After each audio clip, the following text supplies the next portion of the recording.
Сәлеметсіздер ме, құрметті көрермендер? Менің есімім Айнұржан Заковна.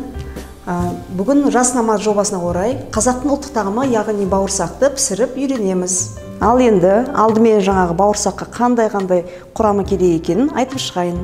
Ол ең алдымен ашытқы, су, жылы сүт, қант, тұз, кішкене ерітілген сары май және ұн керек болады.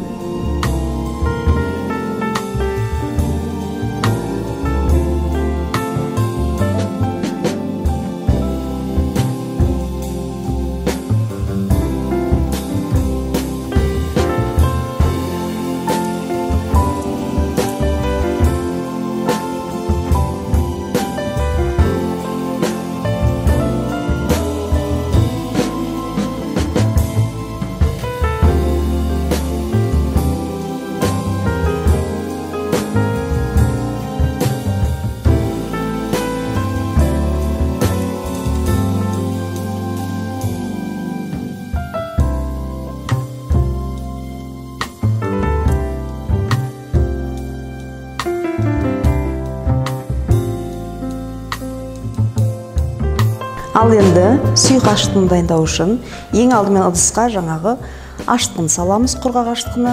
Оған кішкене қантты қосамыз және ұн қосып, кішкене жылы сумен араластырып қоямыз. Сұйық ашытқы жаңағы дрожжи алдын ала көтерілу үшін бетін жауып, жылы жерге 20-25 минутқа қойып қоямыз.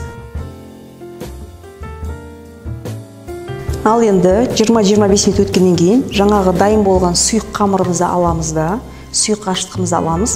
Оның үстіне тағы да жылытылған сүт, кішкене су, сосын кішкене тұз, ерітілген сары майды қосып, алдын ала еленген ұнды араластырып, әдемілеп тұрып, жақсылап қамыр илейміз. Қамырымыз кішкене жұмсақтау болу керек.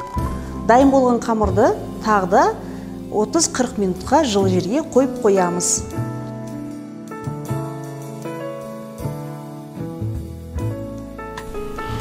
Ал енді дайын болған қамырымызды 2 рет басып, одан жылы жерден шығарамыз да, астына ұн сеуіп, кішкене ғана ұн себеміз.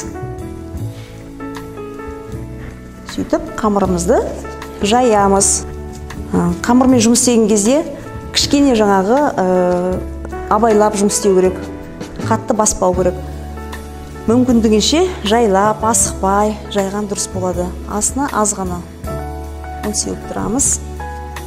Керек болғанша оқтаумен әдемілеп жаямыз.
Ал енді құрметті көрермендер, міне осымен бауырсағымыз дайын болды. Астарыңыз дәмді болсын.